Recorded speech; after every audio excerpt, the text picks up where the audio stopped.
હું બહુ ગભરાઈ ગયો હતો કારણ કે બેનને મળવાની भी બહુ ઈચ્છા હતી અને અમારા ત્રણેયના रिजेक्शन आया था। राइट। केस इतना स्ट्रॉन्ग नहीं था पर हमने केस को स्ट्रॉन्ग किया, अच्छे से समझाया और उसका नतीजा ये उनका वीजा कॉपी, ये रहा उनका रिफ्यूजल लेटर एंड हमने उनका 13 पेज का कवर लेटर बनाया। બહુ જોરદાર કામ હતું તમારું। બસ તમે રાઈટ પર્સન જોડે કરાવડાવો, રાઈટ જગ્યાએ કામ કરાવડાવો તો તમને બીજા મળવાના જ છે। Hi everyone, this is Rahul from Golden Future. Today a very short video. The client is from Gandhinagar, but he was not able to come to my office because he has to fly to UK very soon. ये case interesting इसलिए the client is just 27-year-old. The client has not traveled to any country and the client has got a UK visitor visa refusal.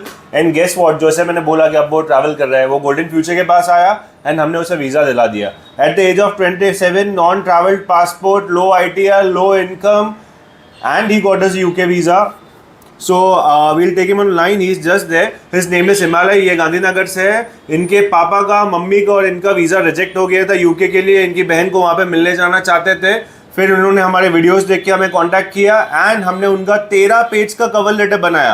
Case इतना strong नहीं था पर हमने case को strong किया, अच्छे से समझाया और उसका नतीजा ये उनका वीज़ा कॉपी, ये रहा उनका रिफ्यूजल लेटर। और अब उनको लाइन पे लेते हैं हिमालय को।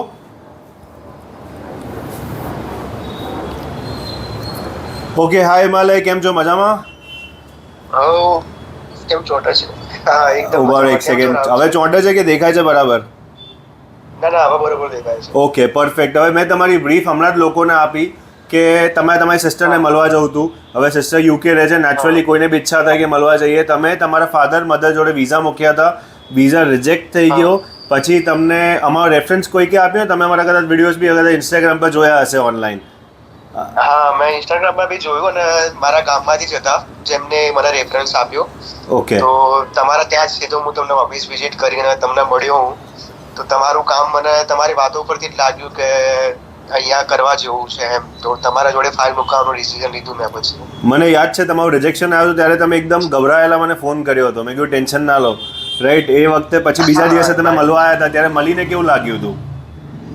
મળીને એક જો કોલ ઉપર તો મારા ઘણા બધા ડાઉટ તમે ક્લિયર કર્યા જ હતા। હું બહુ ગભરાઈ ગયો હતો કારણ કે બેનને મળવાની બી બહુ ઈચ્છા હતી અને અમારા ત્રણેયના રિજેક્શન આવ્યા હતા પાછા। અને બેનને બી મળવું જ હતું અમારે લોકોને બધાને। ઘણા ટાઈમથી અમે 2 વર્ષથી મળ્યા જ નથી બેનને, રાઈટ? તો મળવાની ખૂબ ઈચ્છા હતી અમને, રાઈટ? પછી તમારી જોડે મેં કોલ ઉપર વાત કરી તો તમે મને થોડું આમ પોઝિટિવ માઇન્ડસેટ આપ્યું તમે મને। અને બીજા દિવસે એટલે મેં તરત જ તમને વિઝિટ કર્યું। બરાબર છે કે અહીંયા મળી લીધું। હા અને તમને મળ્યું પછી મને રિસ્પોન્સ સારો લાગ્યો, એકદમ પોઝિટિવ થઈ મને સમજાવી બધી વસ્તુઓ ડિટેલમાં। તો આવી જે તમે ડિટેલમાં સમજાવ્યું ને એવું મને આગળથી મને સમજાવ્યું નતું જે મેં પહેલા વિઝા મૂક્યા હતા ત્યારે। સાચી વાત છે। તમારું કવર લેટર કેટલા પેજનું હતું મને એ કહો? અરે કવર લેટર જ મારા ઓલમોસ્ટ 5 થી 6 પેજનું તો કવર લેટર જ હતું। 13 પેજ મેં હમણાં પાછું જોયું, 13 પેજ 13 પેજનું કવર લેટર હતું। એ વાંચે તમને કેવું લાગ્યું હતું? આવું કોઈકે વિચાર્યું છે ક્યારે કે 13 પેજનું બી કવર લેટર હોય યુકે માટે? કોઈએ વિચાર્યું ના હોય। જે તમે જે ડિટેલ્સમાં જે તમે લખ્યું છે ઇન ડિટેલ મેં આખો કવર લેટર વાંચ્યો છે। તો જે તમે વિચારીને જે ડિટેલ મેં તમને કીધી હતી એ તમે અંદર ડિટેલ લખી અને તમે તમારી રીતે આખી સ્ટોરી બનાવીને જે તમે કર્યું એ બહુ જોરદાર કામ હતું તમારું। તમારા ફાધર એડવોકેટ છે, એમને પોતે એમને વંચાવડાયો તો તમે લેટર એમને ગમ્યો હતો? હા એમને બી ગમી ગયો હતો કે ભાઈ આમનું કામ બહુ જોરદાર છે, એમ જબરજસ્ત લખ્યું છે એમને એમ લેટરમાં। અને તમારી આખી પ્રોસેસ એમ તો ઓનલાઈન ચાલી, વાર તમારે કોઈ ધક્કા ખાવા નતા પડ્યા, એકવાર ખાલી મળવા આવ્યા હતા તમે, રાઈટ? હા ખાલી તમને એક વખત ખાલી વિઝિટ કરી જ, બાકી બધું કામ ઓનલાઈન જ થઈ ગયું હતું આપણું। અને એવું કંઈ લાગ્યું નહોતું કે આપણે ઓનલાઈન કામ કરી રહ્યા છીએ કારણ કે તમારી ટીમ એટલી સપોર્ટિવ હતી જે એકદમ કનેક્ટેડ જ રહેતી હતી મારા જોડે। એમ પર ડે એકદમ કનેક્ટેડ જ હતા અમે, કન્ટિન્યુઅસ મારી તમારી ટીમ જોડે વાત થતી જ હતી।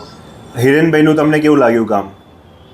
અરે હિરેનભાઈને તો સિરિયસલી મારે ત્યાં આવીને મળવું હતું પણ મારે થોડું હેલ્થના લીધે હું આવી ના શક્યો અને અત્યારે ભાગદોડ ચાલી રહી છે। નકર મારી એવી જ ઈચ્છા હતી પહેલા એ માણસને મારે મળવા આવું છે કંઈ। એમને બહુ સપોર્ટ કર્યો તમને કેમ કે આપણી તો વાત થતી નથી, બટ હિરેનભાઈ તમારી જોડે રેગ્યુલર ટચમાં હતા?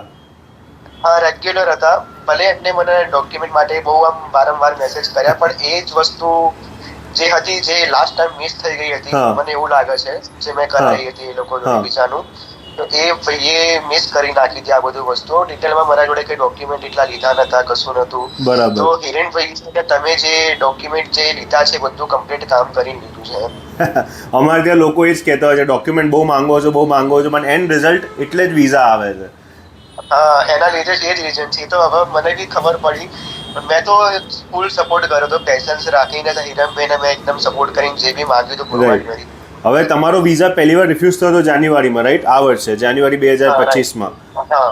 હવે લોકો એવું માનતા હોય છે કે રિફ્યુઝ થયા એના 6 મહિના વર્ષ પછી મૂકો. તમે કેટલી વારમાં ફાઇલ મૂકી? 1.5 મહિનામાં? માર્ચમાં મૂકી દીધી? હા, માર્ચમાં તો તરત મૂકી દીધી આપણે ફાઇલ. એવું કઈ જરૂરી નથી કે 6 મહિના વેઇટ કરો તમે લોકો. બસ તમે રાઈટ પર્સન જોડે કરાવડાવો, રાઈટ જગ્યાએ કામ કરાવડાવો તો તમને વિઝા મળવાના જ છે. જે મેં મારાથી ભૂલ થઈ ગઈ હતી લાસ્ટ ટાઈમ, મને ખબર નથી, એના લીધે નવું શું હોય, લોકો માર્કેટમાં જતા રહે ગમે ત્યાં જગ્યાએ તો લોચા વાગી જાય છે. મારાથી બી એ જ ભૂલ થઈ, રાઈટ. પણ હવે ખબર પડી ગઈ એમ કે એક જગ્યાએ મને સજેસ્ટ કર્યું, રેફરન્સ મળ્યું તમારું. બરાબર. તમારું જે તમારું કવર લેટર હતો ને એના ઉપરથી તમારું ખબર પડી ગઈ કામ કેવું છે. હવે એક છેલ્લો ક્વેશ્ચન તમને હેરાન કરીશ. અમે લોકો બધી વિડીયોઝમાં બી કહે છે અમારી ફીસ બહુ છે, ગામ કરતાં વધારે પૈસા અમે લોકો લઈએ છીએ. તમે અમને કેટલા પૈસા આપ્યા હતા? ઓનેસ્ટલી પર પર્સન કેટલું પે કર્યું હતું અહીંયા? પર પર્સન મેં 20K પે કર્યા 20K. એ બી મોટી અમાઉન્ટ નથી. ના, વિઝિટર વિઝા લોકો 8-10 હજારમાં કરતા હોય છે, અમે એના ડબલ લીધા 20K. એટલે તમે તમારા મમ્મીના 20-40K સ્પેન્ડ કર્યા, તમને વર્થ લાગ્યું કે આટલા પૈસા જે? મારા માટે તો મારા માટે એકદમ વર્થ ઇટ હતું, કારણ કે મને એન્ડમાં રિઝલ્ટ બી સારું મળ્યું છે.